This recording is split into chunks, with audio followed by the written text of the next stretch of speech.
So actually, within the last 10-15 years, ocular surface disease as evaluation and treatment has become a subspecialty of cornea. And well, the concept of ocular surface, as Dr. John had already said, has also slowly evolved, mainly from the 77 when Thoft and Frayne gave that, the concept of limbal stem cell and its migration. So probably that was the inception. And somehow it has now subsumed a very large number of disorders. So other slides, this thing.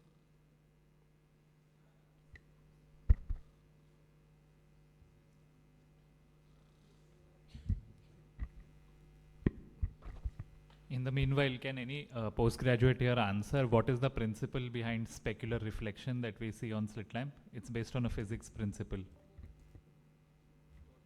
Correct, yeah. It's based on total internal reflection. And the trick while performing that is that at 45-degree angulation, you make a small conoid, maybe 2 by 2 millimeters or even 1 by 1, and then just defocus once you see the conoid.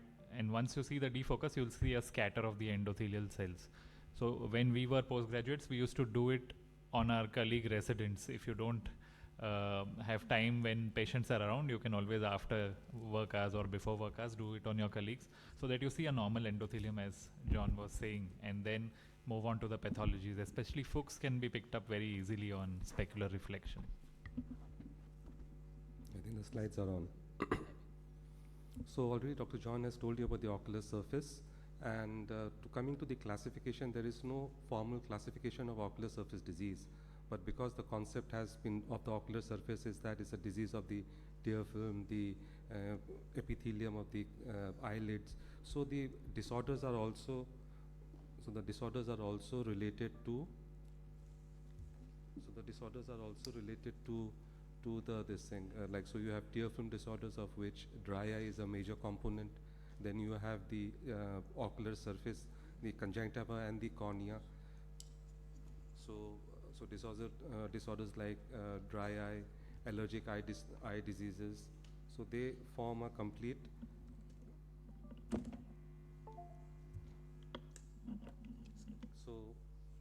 So they form this spectrum. So you can see out here from the tear film, you have the dry eye disease, and from the eyelids, blepharitis, MGD, and floppy eyelid syndromes, and a vast types of inflammatory ocular surface, ocular dermal group of disorders, mechanical stem cell deficiency that affects the conjunctiva, and some of which are repeated again in the cornea. So this is what forms a complete, the disorders. So this is something that you can actually write down in a theory question if you are asked to classify. Beyond this, there's no formal classification yet. Like for any disorders, evaluation of ocular surface disease is also very basic. It includes both, the history taking and a comprehensive slit lamp examination, and then there are some specific test maneuvers that you need to do for evaluating particular aspects of the ocular surface. And in a very recent publication, I find this is what we used to do, but someone has now formalized it into a set of maneuvers that is look, lift, pull, and push, which I'm going to show subsequently. So when in history taking, some of the symptoms of ocular surface disease are very specific, like ocular pain, redness, watering. But some of the symptoms, the patients find it very difficult to articulate, like heaviness, fatigue, ocular discomfort, some of at one point of time pulling sensation, the eyes are becoming smaller or eyes are getting pulled back. So probably like any good history taking, you need to sit back and let the patient describe these symptoms and see if the symptoms has a diurnal variation or if there are any triggering factors or elevating factors, like if a computer professional says that days that is not working, like Sundays, his symptoms are less, it indicates that probably the patient has dry eye, and which is aggravated by prolonged screen time. So these are kind of subtle history taking that you need to do. Then of course there are specific ones like a history of trauma and systemic diseases, like whether patient has dry mouth or skin rash, joint pain, and the personal history, lifestyle history of the amount of screen time that is spent. So these are things that, you need to take. And also, if the patient has undergone any radiation or ocular or, periocular surgery. Drug history is something that we often ignore, but this forms very, very important. You can see there's a whole list of topical and systemic drugs that cause, ocular surface disease. Like if you see in this 3 sets, so this was a patient who was on brimonidine, and you can see how the eyes are inflamed and there is extensive surface staining. This is a patient of who's on amantadine-related OSD because of Parkinsonism, and you can see again inflamed surface and diffuse corneal staining. And if you don't take that history, then you'd probably be thinking that the patient has got severe dry eye and treat with cyclosporine and everything, and probably not land up with a good outcome. Or here, face scrub. We all use face scrubs, and so you can see even something so innocuous as a face scrub, if it's not well made or if someone is very allergic or toxic to it, it can also land up with ocular surface disease. So history taking is important. So whenever you look at the eye, if you see on the left-hand side and on the right-hand side, the most striking part out here is the first Purkinje image. You see on the right-hand side how the first Purkinje image is so clear-cut, sharp, defined, and on the left-hand side it is irregular. And so if you just put a fluorescent stain, like as Dr. John has said, you can see that the surface is stained. So the very appearance of this on the slit lamp in your diffuse illumination should strike a bell. Now look at this patient carefully, the right eye and the left eye. So this was a patient who had undergone cranial surgery for a tumor, and you can see that the left eye is not blinking. So this is very obvious. Sometimes the blink rates are very partial. So they are not completely, the eyelids are not getting opposed. So while talking, because this patient is looking to the camera, so he's conscious, but while taking history, you look at the eyelids, see how the patient is blinking, whether the blinks are complete, whether the blinks are partial, whether he's not blinking at all. Sometimes you can miss something, you can miss an ocular surface disease etiology if you don't pay attention to the blinks. Then the eyelids. For all intraocular surgeries, or even for patients who are coming with symptoms of ocular discomfort, you look. So this is very typical of, this is known as a collarate, very typical of staphylococcal. And if you see dandruff-like, dribblings on the eyelashes, this is seborrheic. And here, which we are lately recognizing to be an important cause of blepharoconjunctivitis and even marginal keratitis, is this sleeve-like lesion, which is actually a demodex. So sleeve-like or collarate cylindrical dandruff, which is it's also called demodex. So these are some things which you do by careful looking at the in the slit lamp. Allergic eye diseases already Dr. John has said. This conjunctival, these are very obvious signs like papilla and everything. This conjunctival pigmentation. Sometimes, the parents will bring a child and the child is not letting you examine or evert the eyelids. If you look at this kind of a dirty conjunctiva and this kind of brown dot-like pigmentation, it indicates that this patient has got allergic eye disease, VKC. This was one of the signs that has been reported from tropical countries, from SN way back in late 90s. And of course, these are very obvious, like a shield ulcer or the limbal papillae, and this is the extreme forms that even an allergic eye disease can lead to blindness as limbal stem cell deficiency or keratoconus. So these are subtle things that you need to find out. Pay attention to this conjunctival pigmentation. Then if the patient comes with with a history of chemical injury, then you need to look at the limbus. Also you need to, I don't have the photograph there, so you need to look at the limbus and also put a fluorescent stain to map out the extent of conjunctival staining and the corneal staining. So this would give you a very good indication. This limbal ischemia may not be evident on the first day at presentation, maybe and after first or second, third days. In chemical injuries, we are very particular to evert the eyelids to see if there is any lime particles, which is the most common form, trapped into the fornix, because these would need to be removed. So only irrigating the surface is not enough. You need to evert the eyelids and pick out each of those lime particles that are trapped in the fornices. If you see a lot of necrosis there, you need to excise them. even for a child who has come with a limbal stem cell with a chemical injury, it's always a very good idea to do an examination under anesthesia and evert the eyelids, take a cotton bud and sweep it along the fornices to take out all those lime particles. And sometimes when you have severe acid injuries, it can give this kind of complete limbal ischemia, anterior segment ischemia. And then these are examples of partial, this is on the right hand side is partial limbal stem cell. Looks like a pterygium, but this is actually a pseudo-pterygium that you come across in books. And out here you can see that the entire cornea has been covered by a pannus. The conjunctiva has encroached on the cornea, and this is a total limbal stem cell deficiency. But the surface is wet, and you need to distinguish this wet from the dry surface. This is from Stevens-Johnson syndrome, because the treatment plans would be different. And here also you need to evert the eyelids. So these are these white deposits that you see. These are not concretions, these are keratins. And this keratin can erode the surface of the cornea for a long time and lead to this kind of a complete dry keratinized corneal surface. Sometimes this patient can be mistreated as a corneal ulcer, non-healing corneal ulcer. But if you pay very good attention to the margin of this epithelial defect, these are all grayish epithelium. The epithelium around it is grayish, and this is like a kind of an oval thing, and you can see there's a step-like heaped up epithelium. So this is a sign of neurotropic ulcer, and this is because of the chronic neurotropic ulcer that is there. And you see out here again, the surface is so dry. In a fungal also you'd get, but in fungal you'd get a lot of infiltrates. So this kind of things, you know that this is not a normal corneal ulcer. This non-healing ulcer is because there's an underlying neurotropic component, and this thing, tarsorrhaphy would be a very good way to heal this. You need to lift up the conjunctiva and evert it. So a patient with foreign body sensation, everything in the cornea is looking hunky-dory, nothing is there.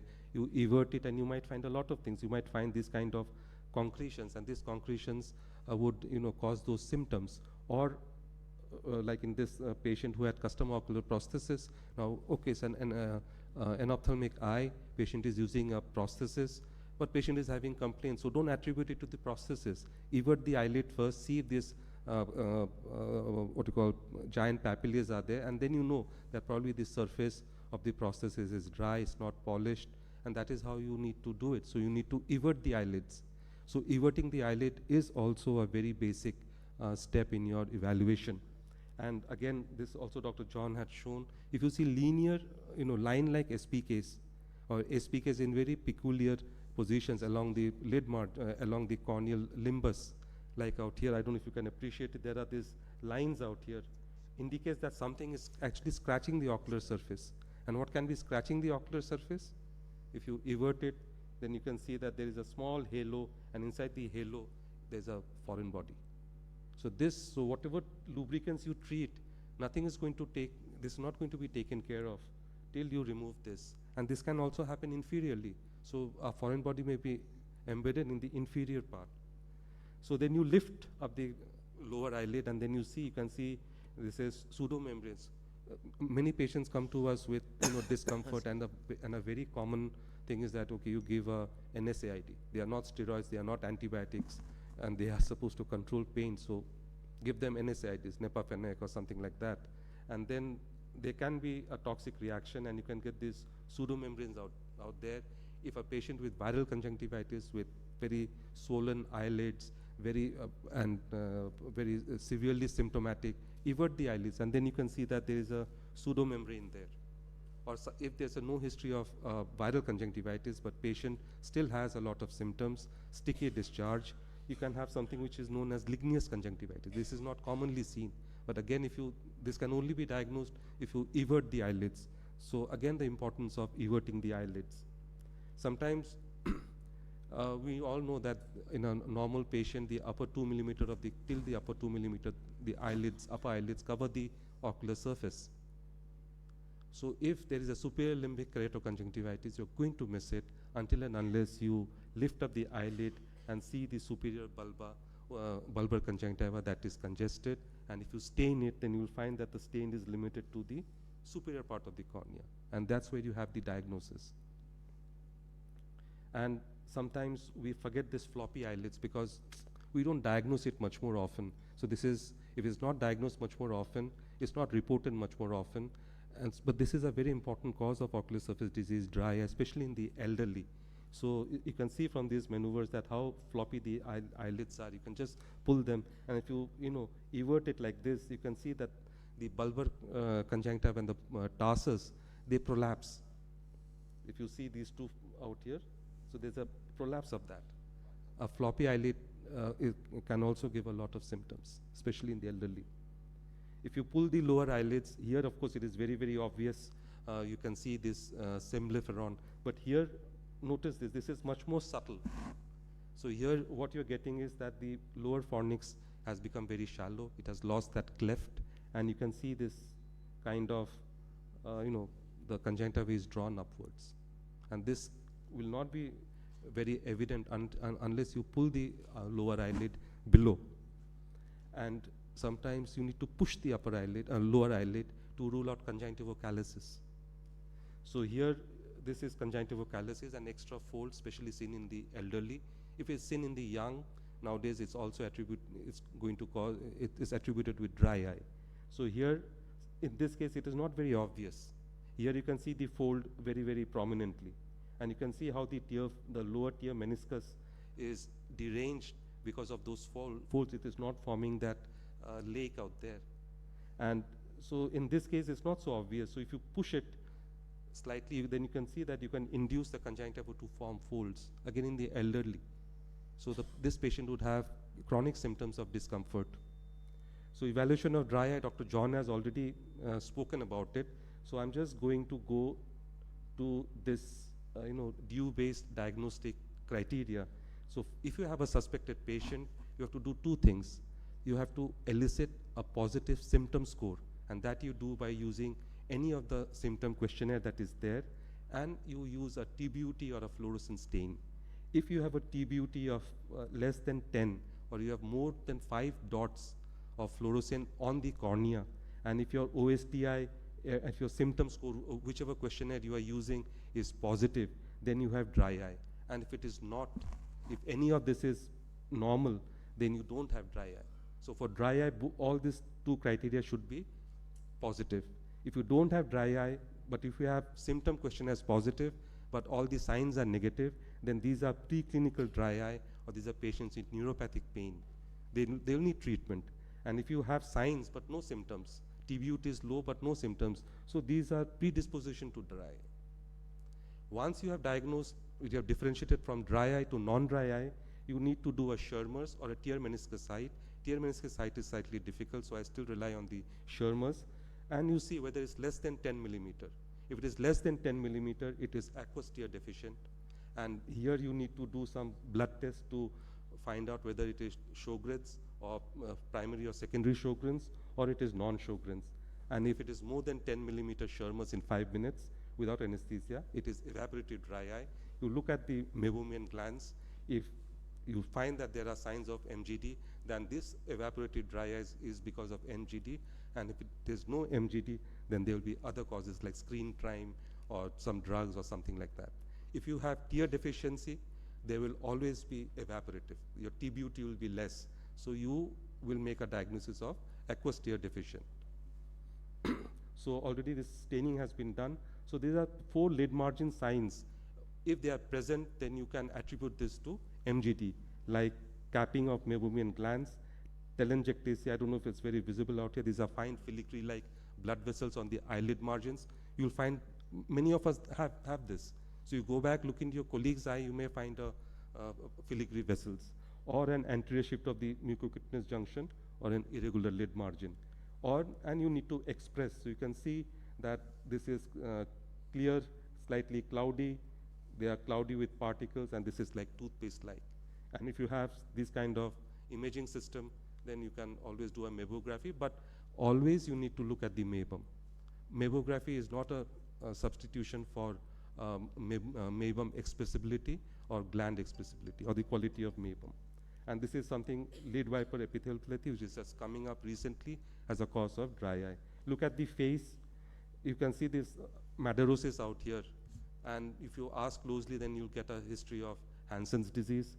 These are small scars, especially in Indian skins, brown skins. These scars may not be there. This is HZO, and you can have symptoms, dry eye out here because of HZO, and this is very characteristic of flushing. You can see severe blepharoconjunctivitis, and these are marks of rosacea, telangiectasia, and acne. Look at the joints, hands.